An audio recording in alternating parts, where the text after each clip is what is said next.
Glória a Deus. Pode se assentar, gente. Boa noite. Boa noite, irmãos. Paz seja convosco. Os bonitos diga glória a Deus. Os muito bonitos diga aleluia.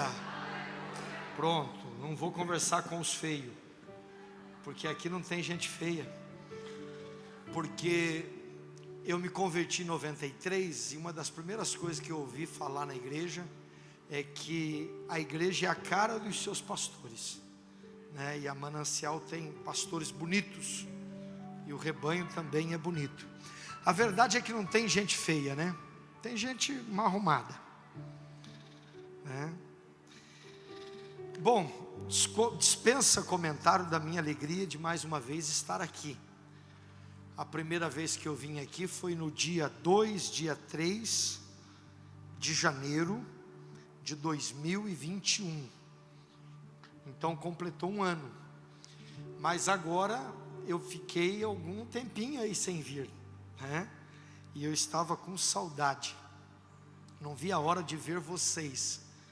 Porque eu já falei e é verdade. Se eu não fosse pastor lá em Londrina, Deus não tivesse algo comigo naquela cidade, eu ia arrumar um trabalho aqui em Brasília, só para mim congregar aqui na Manancial, só para mim ficar pertinho do apóstolo e da apóstola, e automaticamente poder comer juntamente com vocês, porque o povo de Brasília é o povo que come, gosta de comer. Vamos lá. 2 Crônicas 34.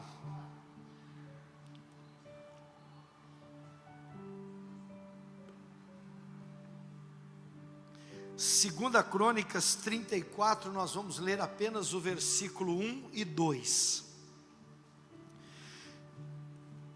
Eu creio que ontem Deus abençoou muito vocês através do convidado, do pregador de ontem. E hoje vamos subir mais um degrau. Amanhã subiremos mais um, e assim vamos caminhando, e eu tenho certeza que o encerramento vai ser poderoso.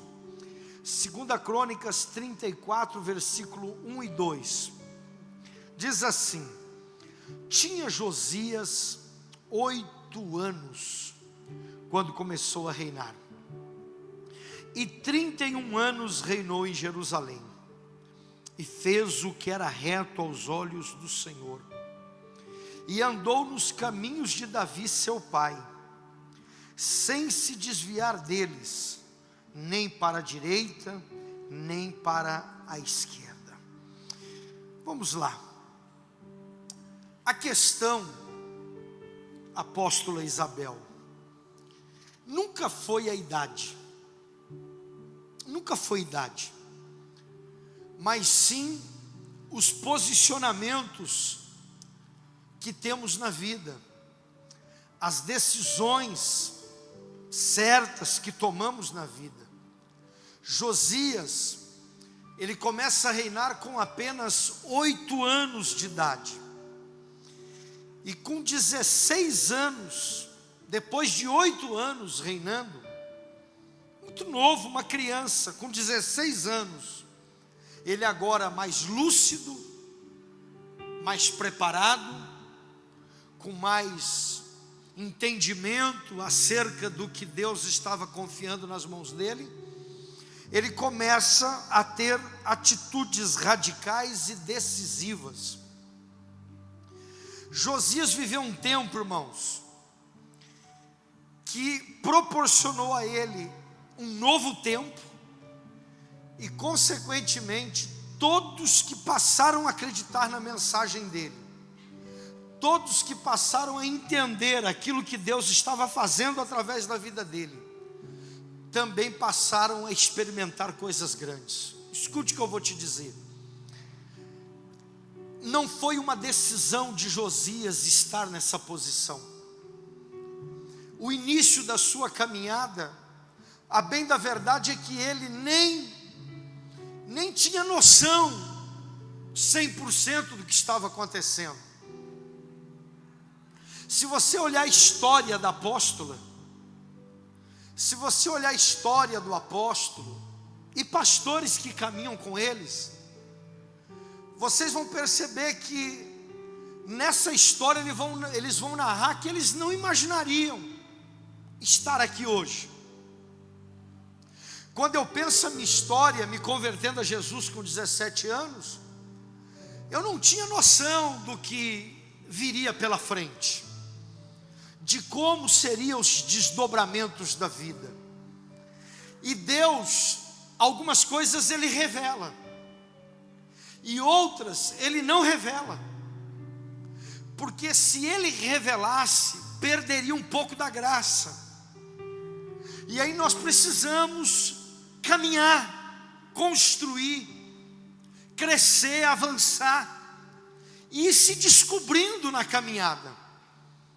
As pessoas que passaram a entender quem era Josias e a forma que Deus iria trabalhar, essas pessoas passaram a ter uma vida extraordinária. Foi um tempo de glória que o povo viveu nos dias de Josias. É por isso que vocês precisam perceber a forma que o Espírito Santo está se movendo neste lugar, a forma que Deus está trabalhando com o Brasil, a forma que Deus está trabalhando com os pastores de vocês. Porque como poderá duas pessoas andar juntas se elas não estiverem em comum acordo? É muito satisfatório para mim, como pregador e pastor, que não existe nenhuma igreja na minha história de envolvimento pastoral que eu não tenha voltado lá para pregar. E é muito gostoso quando você volta e você encontra pessoas dando continuidade na caminhada, pessoas que não se curvam, não se rendem, pessoas que não saem do propósito. Hoje, por exemplo, quando eu vi que a corda do violão do nosso irmão aqui quebrou, e aí eu vi você correndo lá para buscar o violão e querendo fazer o seu tudo, o seu melhor para servir o seu irmão. Então, quando nós começamos a se engajar nessa dimensão e começamos a entender, irmãos, que o reino não é nosso, que a obra não é nossa, que nós somos apenas mordomos, que nós estamos aí para cumprir um propósito, a igreja avança. É isso que começou a acontecer com Josias. Josias nunca pegou o reino para ele, Josias nunca legislou em causa própria.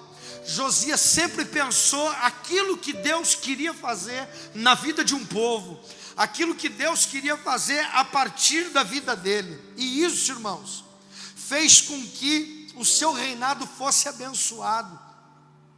Isso também proporcionou, ele se tornou um exemplo para todos naquela época. Uma outra coisa, o povo começou a prosperar, mesmo depois que Josias havia morrido. Você pega a história de Josias, você vai perceber que o texto fala que ele já morreu, e o povo continuava prosperando, os netos, os filhos. Por quê? Porque eles entenderam a forma que Deus estava trabalhando. Josias não estabeleceu um reinado para ele estabeleceu um reino de continuidade, ele estabeleceu uma igreja do amanhã, ele estabeleceu uma obra do futuro.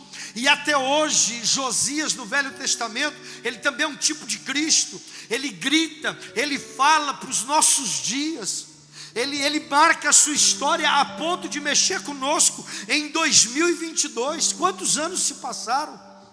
Quantas coisas aconteceram de lá para cá? O texto vai falar na experiência de Josias, que tudo aquilo que eles faziam na liderança de Josias, Deus ficava satisfeito. É poucas vezes que a Bíblia vai dizer que Deus ficou satisfeito. Você pega, por exemplo, Isaías 53, a gente lembra muito de que Jesus levou sobre ele todas as nossas enfermidades.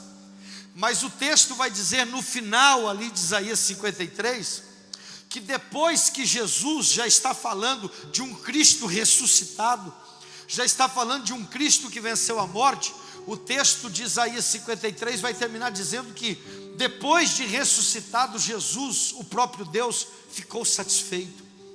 ficou satisfeito com o resultado que a cruz produziu, ficou satisfeito com o resultado que o sangue derramado produziu. E o que me chama a atenção é que Josias estabelece um reinado, onde a Bíblia de forma categórica vai dizer que Deus ficou satisfeito. Que este ano nós possamos gerar isso no coração de Deus. Quando chegar o mês de dezembro, dia 31, virada de ano para 2023, que Deus possa estar muito satisfeito conosco, que seja um ano não apenas de grandes realizações, mas um ano de grandes atitudes, que não seja um ano apenas de grandes vitórias, mas seja um ano onde nós vamos nos movermos dentro daquilo que Ele sonhou, dentro daquilo que Ele idealizou. Essas atitudes de Josias, a vida de Josias, vai proporcionar esse novo tempo.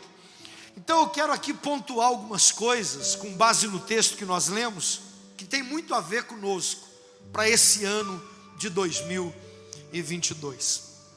Um ano que nós estamos, nesses dias, planejando, projetando, estamos pensando mês após mês. Domingo de madrugada eu vou voltar para Londrina. Chego 9 horas, 10 horas eu vou pregar no nosso culto. É uma série de mensagens que eu estou pregando sobre o propósito de vida para este ano de 2022. E no culto da noite é minha esposa que vai pregar. Inclusive a mesma mensagem que eu estou pregando de manhã, ela está pregando à noite. E à noite eu vou estar na Reviver de Limeira, São Paulo. E esse é o assunto do momento. Esse é um tempo onde os pastores estão levando os seus rebanhos a se organizar. Estão pensando mais um ano, porque o tempo passa muito rápido. E se você não levar a sério, quando vê, nós estamos chegando em 2023 e algumas coisas na tua vida ainda não se resolveram. Então vamos lá. O que me chama a atenção em Josias aqui? É que ele não esperou ficar velho para fazer o que é certo. Eu tenho percebido muito isso na igreja. Pessoas que o tempo está passando e elas não estão tomando posições. Elas estão deixando para amanhã. Josias se descobriu muito rápido. Quanto mais cedo você se descobre, maior é as possibilidades de você experimentar coisas grandes. Josias não esperou ficar velho para ter uma vida decente, para ter uma vida organizada, para ter uma vida acima da média. Ele começou a reinar com 8 anos. Depois de 8 anos, com 16 anos de idade, ele vai fazer coisas muito fortes, coisas poderosas na sua liderança. Quantos anos você tem? Quanto tempo de fé você tem? Quais as decisões que você vai tomar hoje, este ano? Até quando você vai ficar procrastinando algumas coisas? Até quando você vai deixar para amanhã aquilo que já era para você estar fazendo? Já pensou Josias? Não, eu como rei eu vou curtir um pouco. 16 anos de idade, não, deixa para os meus 25. Não, deixa para os meus 40. Ele teria apenas reproduzido aquilo que o pai dele reproduziu. Ele teria sido uma cópia do que o pai dele foi. O texto vai falar que ele seguia os caminhos do seu pai Davi. Mas Davi não era o seu pai. Davi apenas se tornou um modelo para a vida dele. Não era o pai biológico. Ele tomou posicionamentos. Ele disse não para qualquer influência do lado de fora. Ele não deixou que o mundo a qual ele estava inserido naquela época governasse a vida dele. Ele vai em busca de uma descoberta. 8 anos de mergulho, uma criança, agora uma adolescente, descobertas poderosas. Hoje eu cheguei lá na casa da apóstola, e aí o teu menino estava ali, envolvido com algumas coisas. Aí ele levantou a cabeça, o pastor lá ouviu, ele levantou a cabeça, ô pastor Ricardo, e já foi dar continuidade ao envolvimento que ele estava. Eu disse, pode parar tudo, meu filho, vem aqui me dar um abraço, vem aqui que nós precisamos conversar. Aí ele veio, me deu um abraço, eu brinquei com ele, e aí ele voltou para o afazer dele, e aí tinha um almocinho lá muito gostoso, aquele tempero, que é uma mistura, né? Só vocês têm esse tempero, né? O tempero de Brasília, ele lembra de todos os temperos do Brasil, é uma mistureba santa e fica gostosa demais. E aí eu comi um pouquinho ali, fui para o quarto, eu estava cansado, e aí dali a pouco eu senti Deus falando comigo, que essa minha vinda aqui dessa vez tem um propósito, é uma audiência com Ele. Já sentei para conversar com a senhora sobre a igreja, já sentei com o apóstolo para conversar sobre a igreja, já bati um papo com vocês aqui. Essa minha vinda aqui, Deus falou assim, é uma audiência com Ele, conversa com Ele. Conversa com Ele. Quando eu percebi, conversa com Ele, eu vim para esse texto. E aí eu me lembrei que eu tinha um esboço de mensagem sobre Josias. E aí começou a queimar no meu espírito lá no quarto.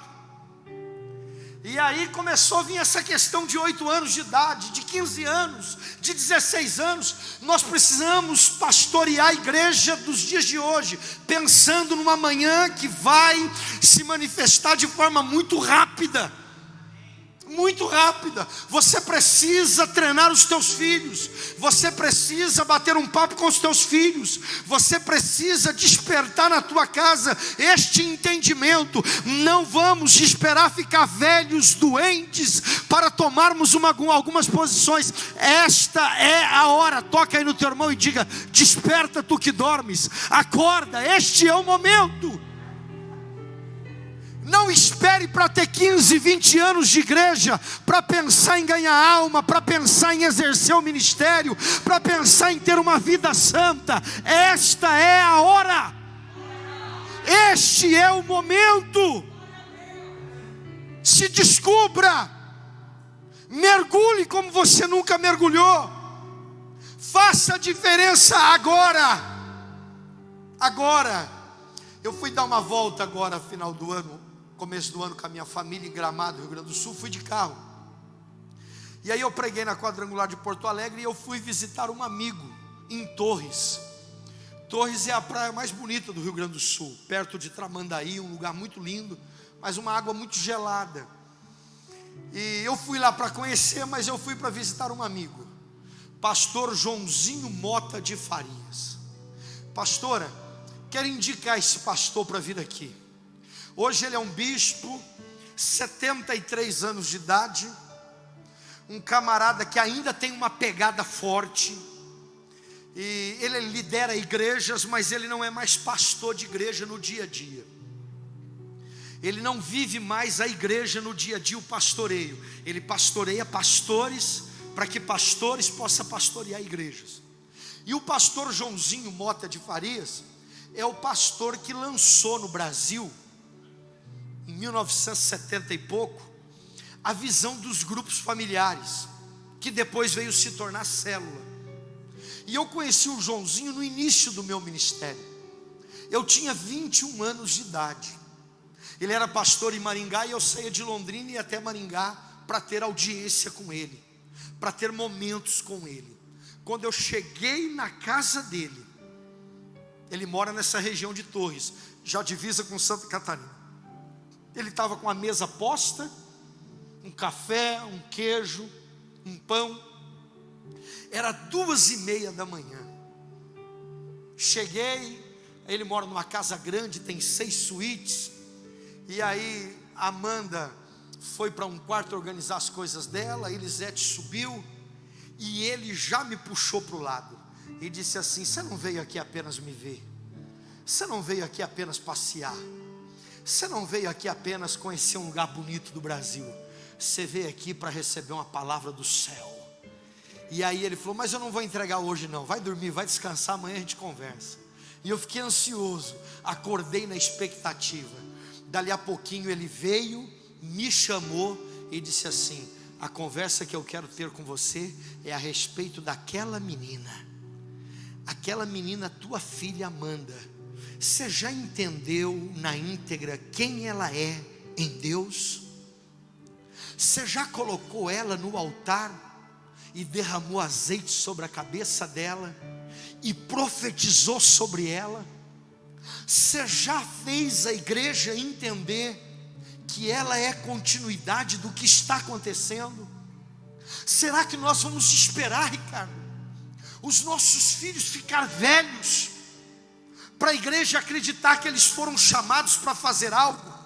Meus irmãos, pode ser que talvez você não esteja entendendo 100% a forma que o Espírito Santo está trabalhando, porque você pode dizer, mas eu nem filho tenho. É por isso, porque quando nasceu o primeiro, você já vai estar pronto no entendimento, de compreensão daquilo que Deus quer fazer a partir da tua casa. Não vamos esperar ficarmos velhos para fazer aquilo que Deus está nos confiando.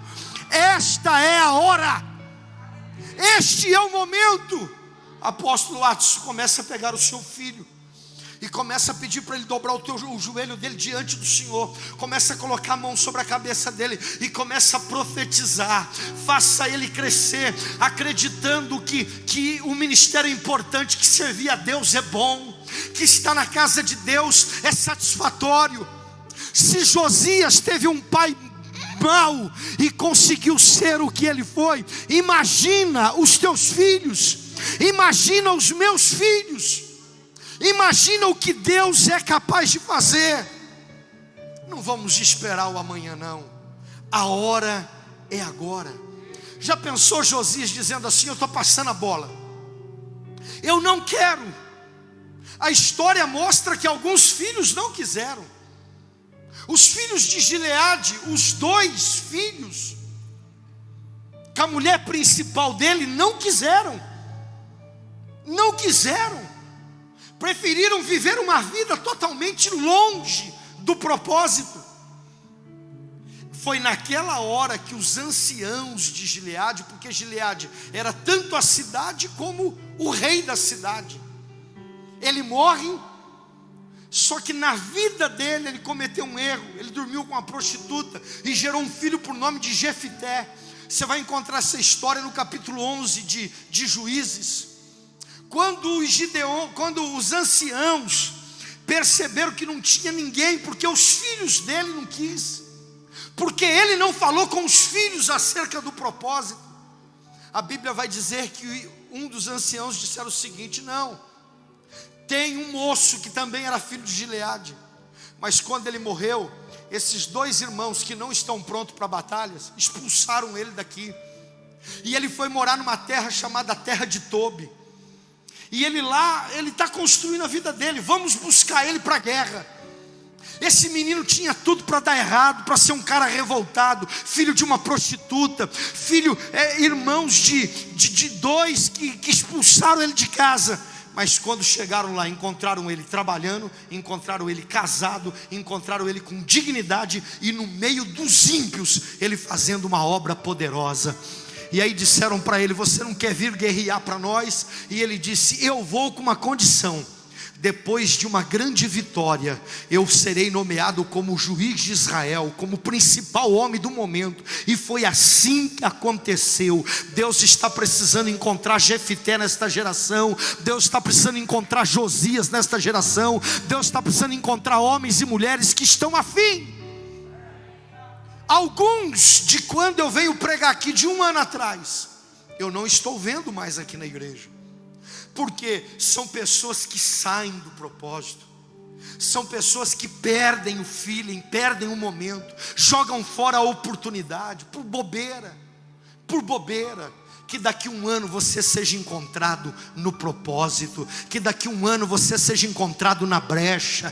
Quando eu voltar daqui 5 anos, se eu não tiver aqui e eu perguntar para o apóstolo, cadê o fulano? Eles vão dizer, eles estão em tal igreja da Manancial que nós plantamos trabalhando. Só saia deste lugar se for para cumprir um propósito que Deus te chamou. Pelo contrário, eu sou profeta e resposta para a tua vida. Esta é a casa, este é o lugar, este é o momento, esta é a hora. Segundo, ele não seguiu o caminho de fracasso dos seus antepassados. O pai de Josias se chamava Amon. Esse camarada Amon, ele reinou antes de Josias. Em apenas 2 anos, o que esse cara praticou de maldade não é brincadeira não. 2 anos apenas, o pai de Josias reinou. Só 2 anos. O suficiente para fazer um monte de besteira. Você já percebeu que tem gente que não precisa de muito tempo? 1 semana ele consegue se arrebentar. Uma oportunidade ele se acaba. Já que o seu pai foi mau, já que o seu pai não foi modelo, você não vai encontrar Josias murmurando do pai. Você não vai encontrar Josias lamentando e dizendo, meu pai não prestou, meu pai foi um vagabundo, meu pai me deixou despreparado. Eu com 8 anos ocupei uma posição pela regra. Com 16 anos eu tive uma grande oportunidade. Eu poderia ter feito tudo que ele fez. Poderia ter dado continuidade à maldade que ele praticava, à atrocidade que ele praticava. Mas eu decidi virar uma chave na minha vida. Josias poderia ter ficado lamentando o reinado dele, falando mal do pai, murmurando da vida, brigando com Deus e com todos. Mas não, ele entendeu. Ele se posicionou. Irmãos, quanta gente veio antes de nós? Quanta gente está caindo hoje no Brasil? Quanta coisa está na boca do como é que é lá, o fofoqueiro gospel, como é que é? Fuxico gospel. Quanta coisa chata, quanta confusão no Brasil, quanto pecado, quanta gente pegando o caminho errado, quantos pregadores se perdendo, quantos cantores se perdendo, quantas igrejas se perdendo. Deixa eu falar algo aqui para vocês. A história, ela mostra o quanto pessoas tiveram oportunidade de fazer obras lindas e não fizeram. Só que aí o que acontece? Aquilo que nós refutamos, aquilo que nós combatemos, aquilo que nós criticamos, o tempo vai passando e representa que a nossa frieza espiritual e a nossa indiferença é tão grande que nós passamos a fazer as mesmas coisas e passamos a pegar os mesmos caminhos. Essa semana eu conversando com um pastor amigo sobre um outro pastor. Aí ele disse assim, Ricardo, ele conversando comigo de um episódio de 8 anos atrás. Se você pudesse voltar atrás, eu disse para ele, eu faria bem diferente. Aí ele disse assim, o que você entende que levou Deus ter misericórdia de você? Eu disse assim, é porque eu tive coragem de dar a volta por cima. Eu disse assim para esse pastor, na época não era nada relacionado a problemas extraconjugal, não era nada relacionado a dinheiro, não era nada relacionado a pingaiada, mas era relacionado a muita imaturidade e vaidade do coração, almejando mais o poder do que o rebanho. Você consegue entender o que eu estou falando? Almejando mais o status do que uma mensagem pura e verdadeira. E isso me levou a uma queda. Tive que recomeçar. E aí ele disse assim: e aquele pastor? Eu falei assim: ele participou de tudo, presenciou tudo, e ele está fazendo pior. Então representa que nós estamos assistindo uma igreja desviada, um povo longe de Deus, pastores e pregadores no mundo da vaidade, legislando em causa própria. E aí aqueles que têm tudo para fazer a diferença, para ser diferente e para ser os precursores do maior avivamento no poder do Espírito Santo que o Brasil já viu, mas parece que nós estamos pegando os mesmos caminhos. Parece que a juventude de hoje está pegando os mesmos caminhos. Hoje eu vi uma livezinha e eu vi o André falando algo acerca do pai dele. E aí ele trouxe o pai para perto e ele fez uma homenagem para o pai. E ele começou a falar algumas coisas da vida do pai. E aí eu comecei a olhar aquilo e eu disse assim: poxa, eu ainda não tinha visto o André fazer isso dessa forma. Ele está acertando na mosca. Ele está vivendo aquilo que o pai não viveu. Ele está vivendo aquilo numa rapidez, numa velocidade. Já pensou, ele prega num culto, 100 mil pessoas assistem ele. Num culto que ele prega, 100 mil pessoas assistem ele. E aí eu disse assim: que ele possa continuar fazendo isso, que ele possa fazer manutenções diárias do ministério dele. Irmãos, nós precisamos ser uma repetição da geração de Josias em pleno século 21. Nós precisamos dar uma resposta para o Brasil e para o mundo. Nós precisamos ser essa turma que não vai se perder. Nós precisamos ser essa turma que não vamos reproduzir os erros dos nossos antepassados. Nós precisamos ser essa turma que vamos dizer: eu serei diferente.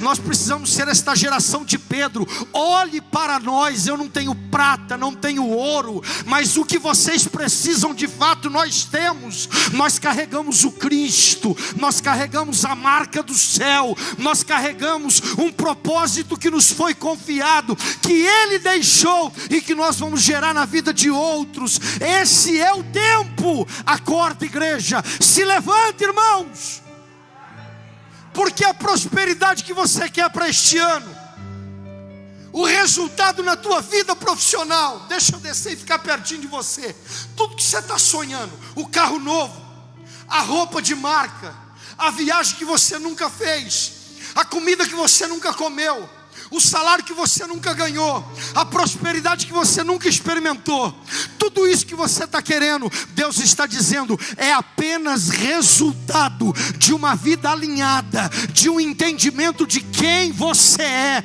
E eu vou repetir o que eu preguei em janeiro de 2021 e o que foi pregado aqui ontem pelo outro pastor no altar: não será nós quem correrá atrás da bênção, mas a bênção correrá atrás de nós e nos alcançará. Chegou um tempo na vida de Josias que ele precisou dizer para o povo: não traga mais dinheiro para o altar, não traga mais contribuição, porque a igreja está abastada, a igreja já está reformada, o templo está inaugurado, a glória está sendo derramada. Vai chegar um tempo, e esse é o tempo, que não vamos precisar ficar aqui meia hora falando de dinheiro para conscientizar você que tem que ser dizimista e ofertante. Você vai rasgar o teu coração e vai dizer: eu vou entregar dízimo, não é porque eu estou com medo de devorador, não, eu vou entregar dízimo porque eu amo Ele de todo o meu coração. Eu vou ser a geração de Josias, eu vou marcar história, eu vou ser diferente. Algumas pessoas aqui, Deus está chamando você para você radicalizar a sua vida, pegar áreas da sua vida e ser radical, radical com você mesmo, confrontar você mesmo, dizer não para você mesmo, para que possamos viver o que Deus tem para nós. Quando Josias percebeu que o pai dele, Amon, pegou um caminho errado e não deixou um legado, e não deixou nada para que ele pudesse dar continuidade, ele vai procurar na história quem veio antes do pai dele e que fez aquilo que era certo. E nesse tempo ele encontrou o Josias, ele encontrou Davi. Esse menino aqui, ele vai estudar tudo sobre Davi. Tem alguns historiadores que vão dizer que Josias passava horas para entender a forma que Davi governava, a forma que Davi liderava.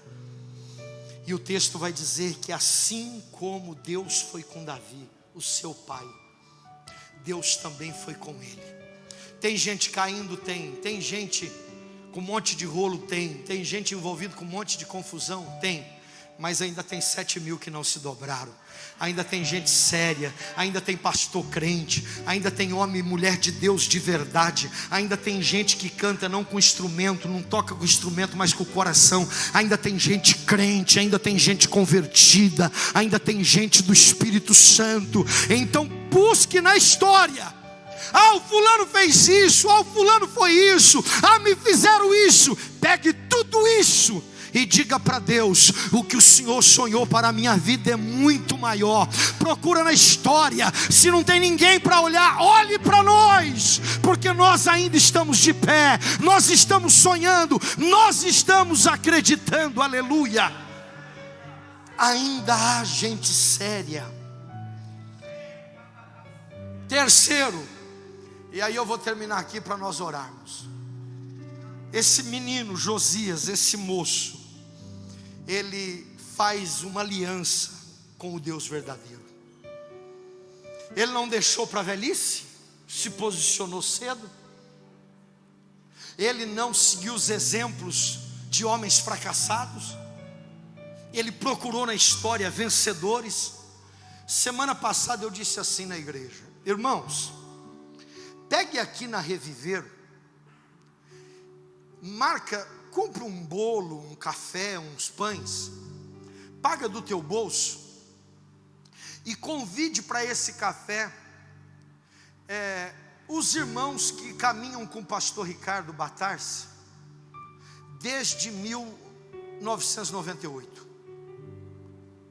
Você vai encontrar uns 40 crentes dessa época, de 98, 99.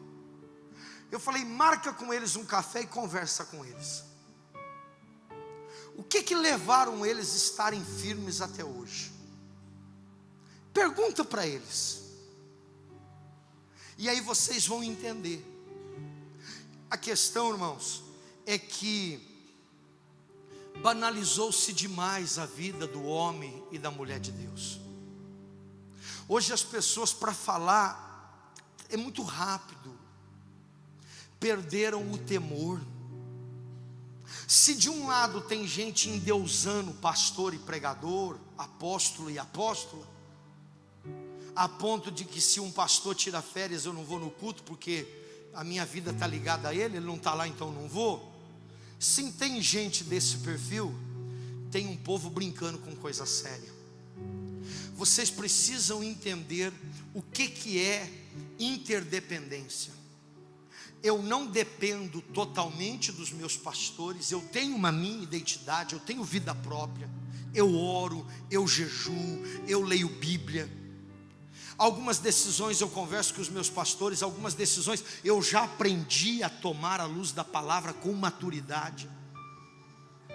Se eu for fazer uma viagem, eu não preciso ir lá no meu pastor e ficar implorando para ver se ele vai orar a Deus, para daí vir a autorização, para daí eu poder viajar. Mas eu também não vou viajar de qualquer jeito. Não custa nada mandar um zap, não custa nada bater um papo, não custa nada pedir uma oração. Sabe, é um povo que amadureceu. Eu não sou dependente dos meus pastores 100%, mas eu também não sou independente e vivo de qualquer forma. Eu tenho um comprometimento. Josias vai fazer isso com o povo naquela época. Josias vai trazer o povo para perto. Josias vai se envolver com o povo. E ele vai dizer: o segredo nosso aqui é justamente aquilo que o meu pai Amon não fez. O meu pai Amon, ele decidiu fazer aliança com os deuses desta vida. Deixa eu te dar um conselho: procura uma livraria aqui em Brasília e compra um livro de Tim Keller sobre deuses. Leia esse livro, porque quando a gente pensa deuses, a gente está pensando na idolatria, a gente está pensando no paganismo, mas a gente precisa entender quantos deuses nós estamos construindo. A igreja evangélica virou uma religião no Brasil. Antigamente, pastores, a gente pregava para o católico, pregava para o espírita, pregava para o ateu. Agora a gente tem que pregar para os evangélicos, porque ser evangélico virou uma religião. Tem as preferências, tem os gostos, tem os partidos políticos, tem a música preferida, tem o pregador preferido. E eu sei que isso faz parte da vida, mas quando isso se torna a essência da vida, nós nos perdemos, porque daí nós não fluímos da forma correta. Josias entendeu que para o reinado dele permanecer de pé, ser duradouro, tocar a próxima geração, tocar os filhos dos filhos que viria pela frente, Josias entendeu que ele precisava fazer um alinhamento muito sério com o Deus vivo, com o Deus de Israel. Hoje eu fui dormir, era 00:30, e aí eu tinha que ir para o aeroporto 8 horas. Então eu acordei 7 e pouco, e eu tinha feito um propósito de um dia de jejum, um jejum pelo menos até as 2 horas da tarde. E aí, irmãos, eu observei a minha viagem, como ela foi até Brasília, e até a minha chegada na casa de vocês. Porque é o seguinte, o jejum não é para conquistar coisas. Isso é um problema sério, irmãos, que nós estamos enfrentando. Porque as pessoas estão consagrando o jejum para trocar de carro, estão consagrando o jejum para prosperar com o próprio negócio. Ajuda, porque o jejum vai tocar todas as áreas, é natural, mas não é a essência do jejum. O jejum não é uma obra para manifestar do lado de fora, o jejum é uma obra do lado de dentro. A prova é que o texto vai dizer que não há nem necessidade de dizer que está em jejum. O jejum é uma experiência de mudança do lado de dentro. E aí quando a gente começa a consagrar jejum para estar com Ele, é diferente. Aí eu andando no aeroporto de Londrina, eu falei, é diferente. Agora olha só, quantas viagens eu já fiz e eu consagrei um jejum, mas dessa vez eu disse assim, eu quero observar esse jejum. É interessante, irmãos, você fica muito antenado, você fica muito ligado, você começa a perceber Deus, você começa a se envolver com uma outra esfera. Josias vai convocar o povo a um arrependimento profundo, com jejum e com oração. Josias vai chamar aquele povo e vai dizer, nós precisamos eliminar todo o pecado que está no nosso meio. Irmãos, santidade não saiu da moda, irmãos. Se Josias apenas tivesse dito, eu vou me descobrir muito cedo, eu com 16 anos vou ser top da galáxia. Se Josias apenas tivesse dito assim, ó, eu não vou seguir o fracasso dos meus antepassados e nem dos meus contemporâneos. Se Josias apenas tivesse dito assim, eu vou arrebentar a boca do balão, eu vou ser um cara diferenciado. Esse cara teria tudo a ver com a palestra coach. Mas sabe por quê que a vida de Josias, ela está além de uma palestra coach? Porque Josias percebeu, ainda novo, 8 anos, poxa, eu sou uma criança, 9, 10, 11, 12, 13, 14, 15, 16 anos, 8 anos depois, agora eu estou pronto, agora é o momento, vou tomar decisões. Se a gente trazer para a linguagem de hoje, decisões no mundo do marketing, Josias tomou. Olha a forma que ele reinaugurou o templo. Ele estudou, ele observou, ele planejou, ele projetou, ele se organizou. E tudo isso tem o seu valor, igreja. Tudo isso tem o seu valor. A Bíblia vai falar que não dá. Essas palavras torpes não combinam, gente. Mas parece que nós, os evangélicos, parece que a gente está se acostumando com algumas coisinhas, sabe? Parece que antigamente a gente via algumas coisas relacionadas à bebida alcoólica, relacionado à televisão, relacionado a uma festa, e a gente sabia até onde a gente podia ir. Mas parece que a gente está se desviando.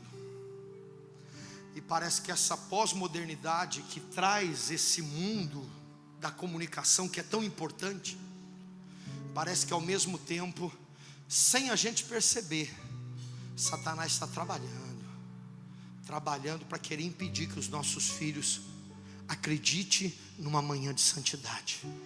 Parece que a igreja se misturou.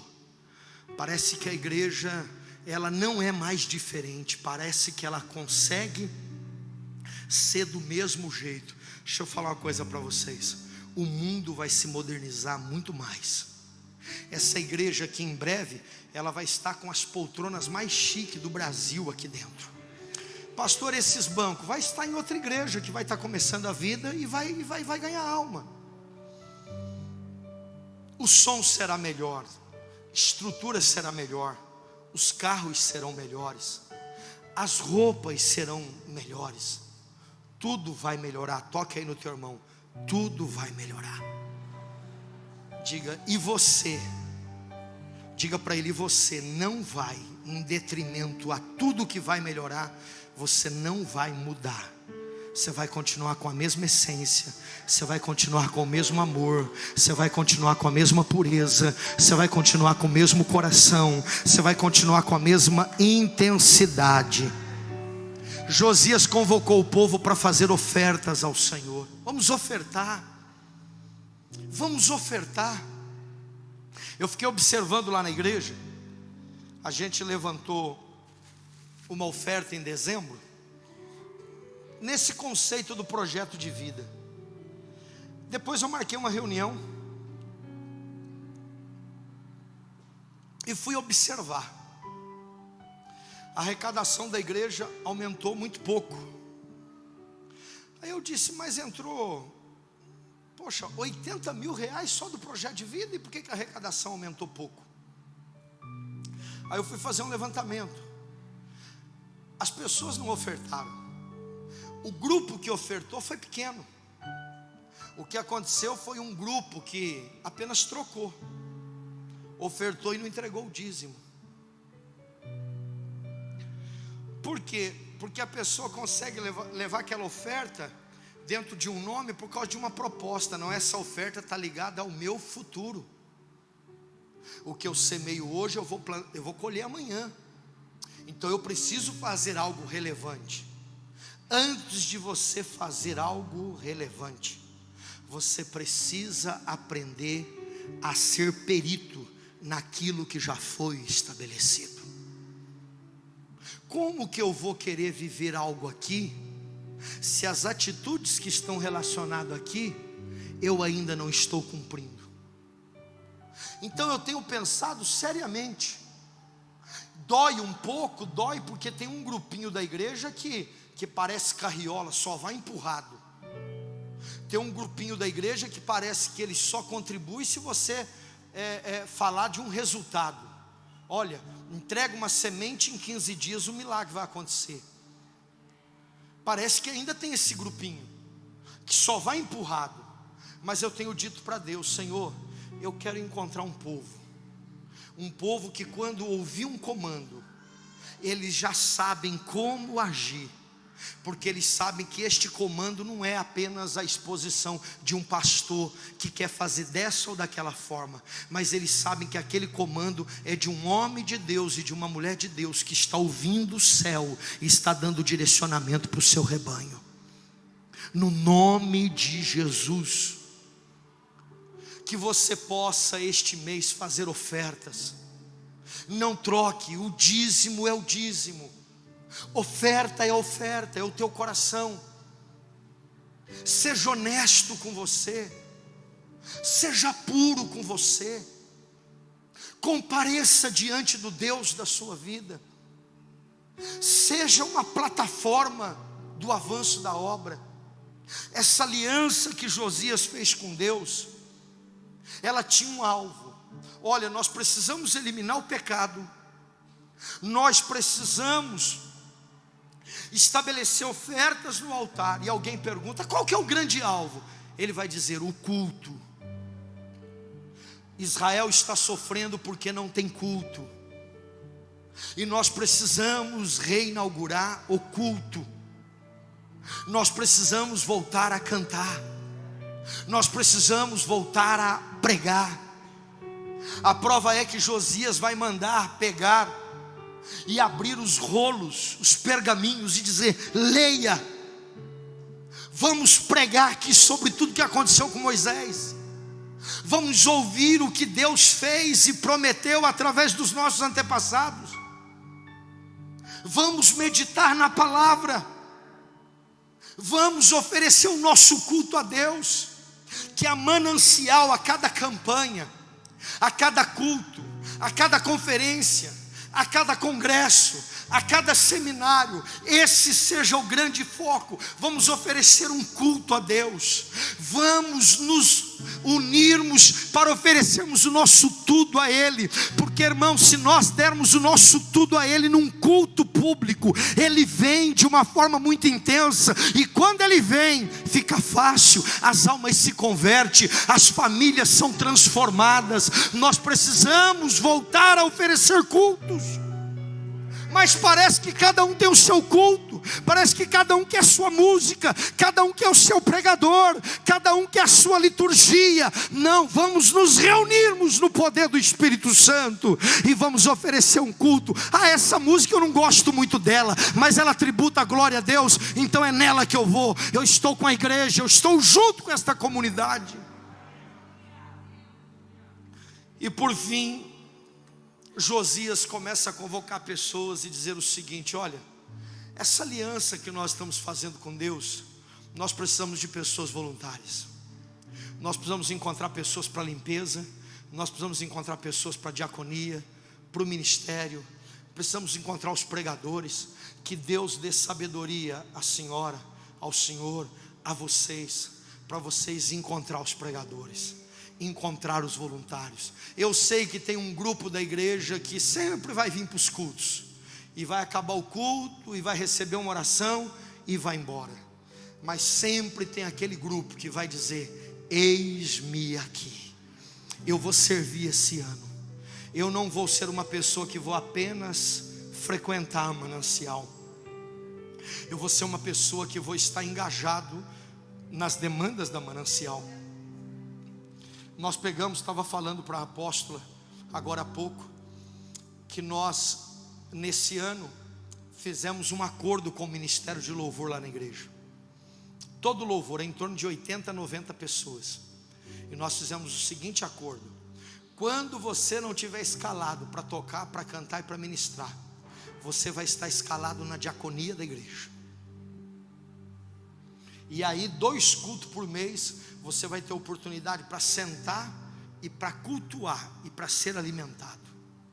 E aí essa semana eu perguntei para um ministro de louvor, eu falei, deixa eu te perguntar uma coisa, por que quando você está no altar, você pede para as pessoas levantar a mão, para a igreja dar glória, para bater palma, e você quer uma igreja envolvida, e você quer uma igreja que responda à tua liderança, e aí quando é a tua hora de estar no culto, fazendo tudo isso, você fica assistindo, e fica observando, e parece que está em outro mundo, Não, pastor, é que eu preciso ficar observando aonde que tem as falhas, aonde que tem o erro para a gente melhorar. Meu irmão, isso nós fazemos uma outra hora. Eu estou falando do teu culto, eu estou falando do teu coração, eu estou falando do teu devocional, eu estou falando da tua vida com Deus. Porque senão a gente começa apenas servir,